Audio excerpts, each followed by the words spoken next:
Hey there, Wes Tuff here with Dove Development and Consulting. We've pretty much run the gamut on values and really how they serve as the foundation for every organization.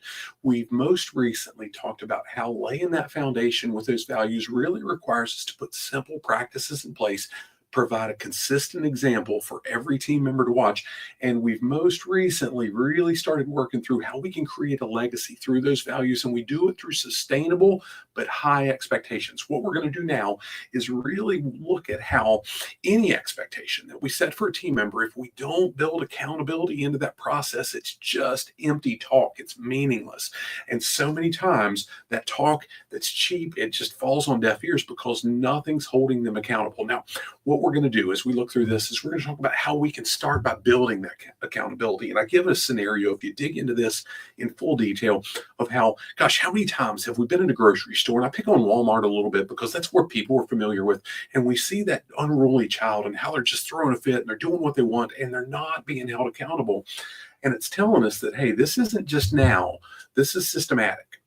And when we consistently address undesirable behavior and we address the right kind of behavior that we want, we show, we recognize, we reward, we talk about it, we detail it, and we do that across the board, not just with our kids, but with every individual in our organizations, because so many times the leaders in those organizations, the supervisors, the managers, they'll shy away just a little bit from holding that top tier, those highly talented or long-term team members accountable because of maybe that perceived fear of, gosh, if I do it, they're going to undermine me, or they'll leave, or they'll go to a competitor or whatever.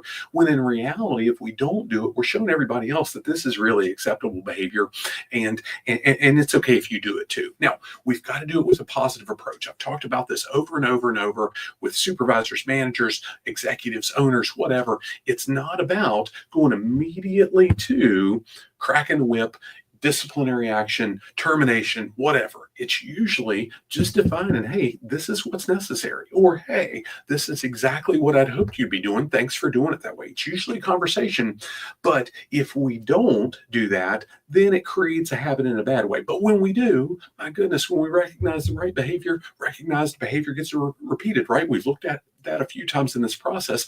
That accountability really begins to create habits throughout our workforce. And I've talked about that through the process, the importance of habits, both for us individually and how those habits within our team really helps build that extra capacity when the things kind of go off the rails, and they will at some point in time. So this is how we do it. This is how we build it. And it moves to what we'll look at soon. And that's really that sustainability that we're going to need to make those high expectations repeatable over and over and over, so we can truly build that legacy through the core values of our organization. Hope you stay tuned for that. And I hope this serves you well just as we move toward it. Now, if you've never worked through the video quiz or assessment, if you will, that follows this wherever you're accessing this, I challenge you to click the link and work through it. It's 8 or so simple questions, and it really helps identify what's killing the profitability in your organization. I promise you, just like in my book, it all boils down to leadership. And if we can help you identify that one thing in your leadership role that where you can capture extra profitability, I promise you, you can see it on paper, you can capture it measurably, and it will impact both your bottom line and the team you're responsible for. Would love to connect with you on that, see where it serves you, how we can help you capture that lost profitability. Make it a great day. God bless.